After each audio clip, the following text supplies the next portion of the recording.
Capital Sonoro.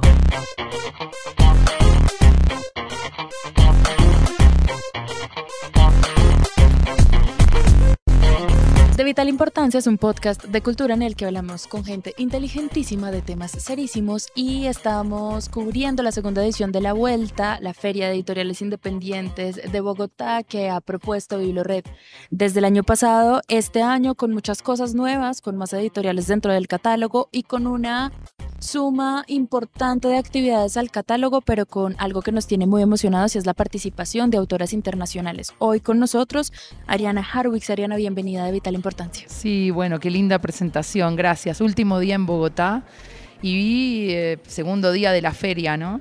La vuelta, así que feliz. Arranquemos, Ariana, haciendo solamente un comentario alrededor de los proyectos independientes. ¿Qué opinas de eso? ¿Qué proyectos de como esta feria? Sí, las editoriales independientes y estas gestas que tienen, ¿no? Como dentro de la ampliación de la narrativa literaria en el mundo ahora. Sí, bueno, no, yo soy una ferviente, ahí sí, militante de poder apoyar las autoras que tienen el privilegio de tener cierta visibilidad o traducciones o interacción con los lectores o bueno, en fin, todas las variables, poder darle espacio a las editoriales independientes de todos los países, no solo de América Latina.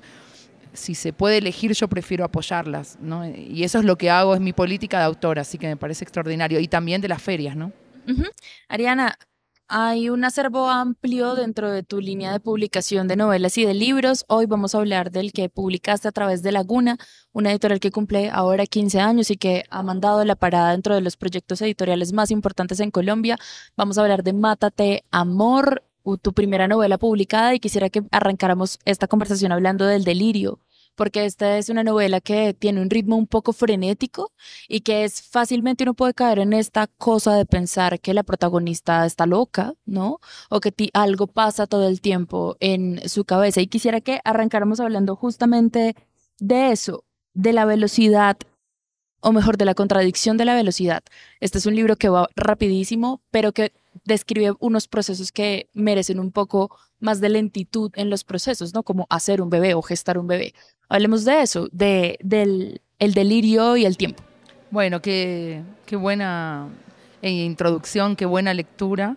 Qué buen análisis. La verdad que sí, yo no me daba cuenta que la lectura era veloz, pero en realidad sí, porque también la escritura lo fue. Entonces lectura y escritura tienen como un timing, van por la carretera realmente en quinta, realmente muy rápido. Me gusta manejar rápido, me gusta caminar rápido, me gusta a veces hablar rápido y digo, bueno, la escritura también tiene esa condición un poco de mímesis de la forma del autor, no siempre, pero hay como una adecuación. Y es verdad que ha sido escrita como con mucho fervor, con mucha intensidad, y eso se trasluce a la lectura. Y es cierto también que los procesos de angustia que sufre el personaje principal, esa crisis existencial que tiene, porque para mí ante todo es una crisis existencial, después obviamente es madre, es mujer, es inmigrante, es extranjera, pero ante todo es una crisis, y la verdad que esos procesos son más lentos, ¿no? Entonces es como si fuera un personaje que va dando espadazos o cuchillazos, pero por dentro su alma es mucho más pesada, ¿no? Hay una cosa interesante, Ariana, en la construcción, digamos, de las nociones que tiene esta novela y es el cuerpo, ¿no? Todo atraviesa el cuerpo, la escritura atraviesa el cuerpo, no se escribe sin el cuerpo, pero el cuerpo dentro de la novela es un cuerpo disociado, pero es un cuerpo casa, ¿no? En la medida en que es una madre que gesta, pero es una madre que no se siente nunca cómoda amamantando, gestando incluso. Y quisiera que habláramos ahora justo de eso, porque es una novela que plantea unas relaciones casi del contacto y el desprecio, y eso me parece interesante de pensar, más allá de por qué escribir desde ese lugar, porque me parece que circular, decir si es válido o no, me interesa también que hablemos de la exploración de la cara opuesta del goce, ¿no? De el sexo sin placer, del cuerpo por el cuerpo. Sí, es verdad. No, estudié un poco de filosofía y siempre me gustaba que los platónicos, Platón proponía, la filosofía griega proponía no la separación del cuerpo y el espíritu o el alma, sino cuerpo y alma, ¿no? Como un todo. Entonces cuando uno dice que se dice mucho, se escribe con el cuerpo, las vísceras, la sangre, me estoy tocando ahora mismo. Bueno, es que es un proceso total, ¿no? No es que escribo con las vísceras vomitando, como se dice esas metáforas, con la sangre, con los huesos, y me olvido del espíritu y la mente. Va todo junto. va todo junto, ¿no? Y respecto a al personaje, sí, tiene, vos me decías, la mujer caza, ¿no? Como esos animales que tienen sus crías, o el canguro u otros, dentro, hay otros también, o que se los ponen en la boca literal para trasladarlo de un lugar a otro, no solo los perros, tantos otros mamíferos, o que tienen simplemente que gestan, que se meten adentro, ¿no? Me gusta esa idea de que el animal se mete adentro de su madre. Bueno, ella lo vive un poco así, un poco animalmente, animalescamente, no, es un poco bruta con su hijo, pero porque hay una contradicción, ¿no? Sí. Exacto.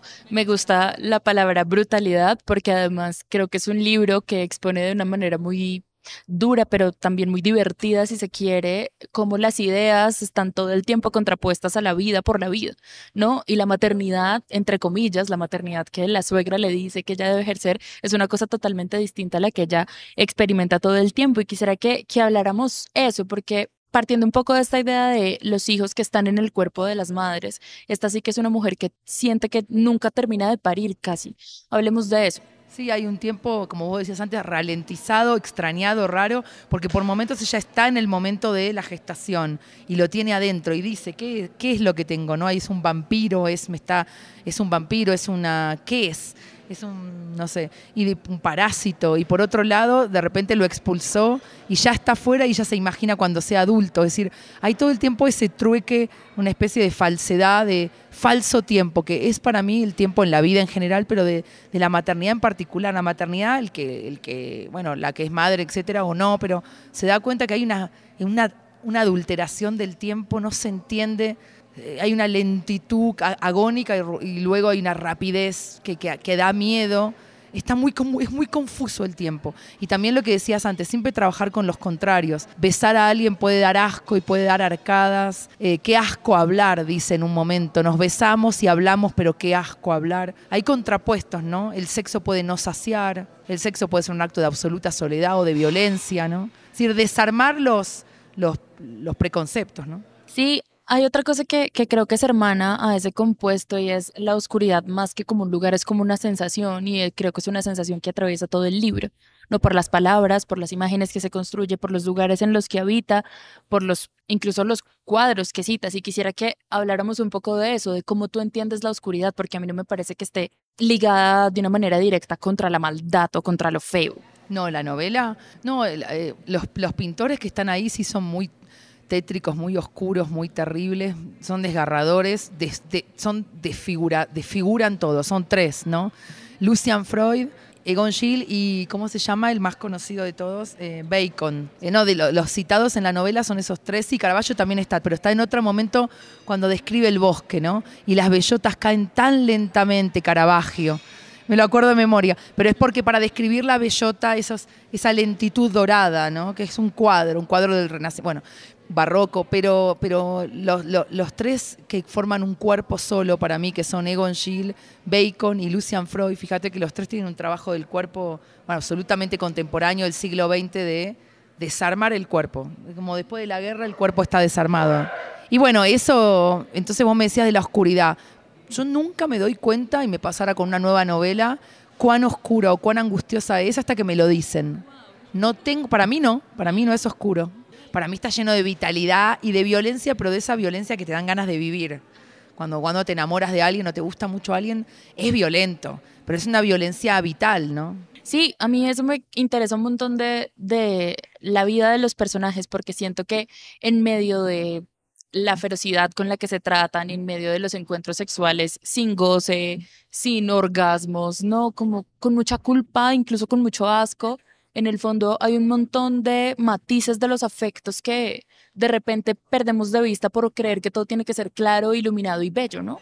Claro, sí. Tiene que ser bello que el amor, la maternidad, el deseo, hacer el amor, el cuerpo. No, lo que trato siempre sí de ser descarnada, o sea, a priori nunca juzgo nada. Yo cuando escribo, suspendo la moral y suspendo sobre todo los preconceptos, lo más que puedo. Los llevo al límite, obviamente estamos insertos en una cultura, no puedo desarmar todo el lenguaje y toda la red conceptual, pero trato de ver una madre y un hijo, o un animal, o una escena de sexo, con la mayor lejanía posible al cliché, al preconcepto. Desarmo todo y digo, bueno, como volver a armar todo, ¿no? Y me gusta, Ariana, que además ahí aparecen unos bosques que son tenebrosos y hay unos cuchillos y hay unos arbustos que crecen y pican en la piel. Y yo creo que en esas atmósferas que quizás no son muy, entre comillas, iluminadas y bellas y desde unos estados muy elevados de la conciencia tal vez, hay poética, ¿no? Es como la poética de las oraciones católicas, que es, no es la sangre de Cristo que baña, son un montón de escenas un poco gore que habitan la poesía. ¿Cómo entiendes tú la poesía, digamos, en esa línea de la oscuridad y de las atmósferas rudas? Cuando nació justamente, cuando salió la novela, todos pensaban que yo venía de la poesía. Yo no tenía idea de que pensaban que venía de la poesía. Y me pareció lindo porque lo dieron por sentado, ¿no? Como, bueno, Ariana, te presentamos de Madrid, venís de la poesía, y como si fuera una evidencia, y en absoluto, pero evidentemente sí. Teatro y poesía son los dos constructos. O sea, yo construyo a partir de la poesía y el teatro, y de ahí sale la prosa, pero una prosa un poco... Y de la poesía y del teatro, por la brevedad, por la condensación, por la urgencia de encontrar la imagen y no perderse en demasiada digresión. Hay como una especie de desesperación por encontrar la imagen. Y creo que sí que la prosa esta de Matate Amor busca, no sé si la encuentra, pero busca todo el tiempo el hallazgo poético, ¿no? La imagen cristalizada de la poesía, sí. Claro, a mí, tú puedes corregirme si me parece que esto es un hilo muy fino, pero creo que hay algo muy bello y es que en esa búsqueda de la poética, o mejor también como en esa búsqueda de la esperanza que en algún punto tiene quien protagoniza la novela, ¿no? Como de esperanza o de belleza en medio del libro, a mí me parece que aparece el lenguaje, ¿no? Tal vez ella espera a veces una palabra, a veces una llamada, un gesto que es una manera del lenguaje, ¿no? Como que la salvaguarde de ella misma, ¿no? Es una pastilla, es un beso de su esposo, que es también el padre de su hijo. Y a mí me quedó resonando un montón esta idea cuando ella un poco se dice a ella misma que ojalá la primera palabra que diga ese bebé sea bella, que no sea mamá y papá. Hablemos de eso. Sí, hay toda la escena esa, ¿no? Que es todo el final de un capítulo tan breve, que los capítulos son muy, muy breves, ¿no? Son casi sentencias. Sí, ella dice, ojalá la primera, no mamá, no papá, no... Sí, ahí se ve claramente la obsesión del personaje por el lenguaje y por la palabra. Muchas otras veces también se ve, porque cuando te digo que dicen y hablamos, qué asco hablar, o cuando dice, o cuando también dice como se ríe de que hablar no es hablar, cuando lo espera el esposo y él vuelve tarde y se sientan y comen, dice, pero esto no es sentarse ni comer ni hablar, es como siempre sucede una escena y luego la desmentida de la escena, ¿no? La puerta te muestran la escena del matrimonio cenando y luego pasas a la puerta de atrás y eso no es un matrimonio cenando. Yo alguna vez tenía la idea, pero nunca lo hice. Bueno, se inventó ese dispositivo, pero volver a hacerlo, de una obra de teatro donde es una casa y siempre hay puertas, ventanas y ves al matrimonio haciendo algo y luego ves la parte oscura de eso, o sea, la parte real, no oscura, ¿no? Así que sí, hay todo un tiempo, toda la novela es una gran obsesión por la palabra, ¿no? Exacto. Hay una cosa que también me llama mucho la atención y es que esta es una novela que se preocupa por casi que sacar las formas y los conceptos, ¿no? Como ver en 3D la familia, ver en 3D la casa para entenderlos como artefactos, ¿no? Como unos elementos que hacen que la historia cobre sentido, pero que no está tan inmerso en él, sino como que todo el tiempo lo atraviesa. A mí me gustó pensar un poco como en esta casa y en esta familia como la ruina, que no es necesariamente una cosa mala o que purgue la vida de nadie, sino es justamente eso, un punto de partida. Hablemos de esa pregunta por las cosas que se derrumban, que son las casas y las familias, y que tantas veces se levantan y se conforman de tantas maneras. Sí, sí, toda la novela es un poco esa casa destruyéndose. La primera página de la novela, la primera dice, detrás, en el decorado de una casa entre decadente y familiar, podía oír las voces de mi hijo y mi marido, los dos en cueros, los dos chapoteando en la pileta de plástico azul. Entonces, ya está, la sentencia está dada, es la clave de lectura. Acaba de empezar la novela y te dicen una casa entre decadente y familiar, en el decorado de una casa. ¿Por qué dice decorado, no? Obviamente que es teatro, si no dirían una casa. ¿Y por qué decadente y familiar? Hay algo de la decadencia que vos nombrás, del derrumbe, de la caída, como la caída de los sistemas, o ahora los dictadores que están en las estatuas, ¿no? Y que las tiran, ahí las atan el cuello una soga y las tiran. Bueno, hay una idea de derrumbe y de ruina, como vos decís, y de escombros, que es esa familia, ¿no? Y sí, toda la novela es eso, es trabajar en esa casa derrumbe, ¿no? Sí, Ariana, me interesa que exploremos, ya para cerrar esta conversación, una relación que es muy interesante y es la de la madre con ese hijo, ¿no? Hay mucha gente que ha escrito sobre la maternidad y podríamos hablar de Elena Ferrante y de Margarita García Roballo y de todo lo que ahora, por ejemplo, se está escribiendo alrededor de la maternidad, que tiene que ver también con las mujeres y sus cuerpos y su relación con la sexualidad y tantas veces con los hombres. Hablemos de quizás desde la orilla que a ti te interesa explorarla, ¿no? A mí me parece que tiene que ver como con la sensación del presente, con esta obsesión por el tiempo y la palabra. Y me interesa que además buena parte de esa exploración de la maternidad tiene que ver con la imaginación, ¿no? Porque constantemente son mujeres que apenas están enfrentando a lo que implica parir un bebé y criarlo. Sí, sobre todo Matate Amor, porque luego La débil mental y precoz ya siguen el hilo de la maternidad, pero con hijos, hijas más grandes. No son bebés, aunque hay un ida y vuelta temporal, y por momentos es un niño el de precoz, y por momentos es un adulto, un joven punk que se va en motocicleta, pero La débil mental son hijos grandes. En cambio, y Degenerado es un hijo grande, él es un hijo. Pero en cambio, la única novela donde hay un bebé es Mátate Amor. Entonces es el comienzo de la maternidad. Ella recuerda todo el tiempo también el parto.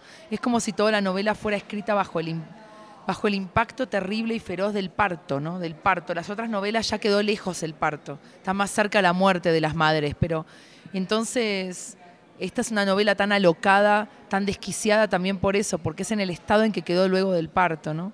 Y lo que me interesa en mi obsesión siempre es explorar qué pasa en la maternidad, porque sigue habiendo cosas que, por más de que escribí 4 libros y se escriben muchísimos libros, sigue siendo un misterio para mí. O sea, yo lo observo y me sigue pareciendo un misterio, como, no sé. Entonces, podría escribir 1000 novelas más sobre eso. Ariana, quisiera cerrar solamente esta conversación con una cosa que mencionabas al principio y me impresionó un montón y es que no ves tú la oscuridad desde tu escritura. Y me interesa tal vez que en esto de pensar en la maternidad y el cuerpo y los partos, que tratemos de imaginar un poco dónde se gesta esa sensación desde la que escribes si tuviese que ser un órgano. ¿En qué? Porque claro, no veo la oscuridad en el sentido de que yo siempre veo el contraluz, el claroscuro. Siempre estoy situada ahí como en un lugar intermedio de penumbra donde de repente entra un poco de luz. Pero nunca me trato de situar deliberadamente en la oscuridad porque me parece poco interesante. Respecto del órgano, bueno, yo diría el pecho, ¿no? No sé cómo, no digo el corazón, el esternón o el hueso, los pulmones, digo como cuando uno dice el pecho, que se toca el pecho.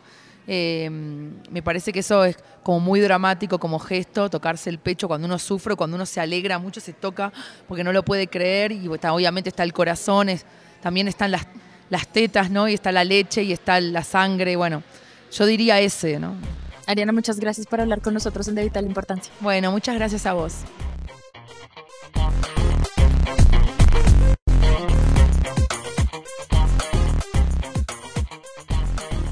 Capital Sonoro.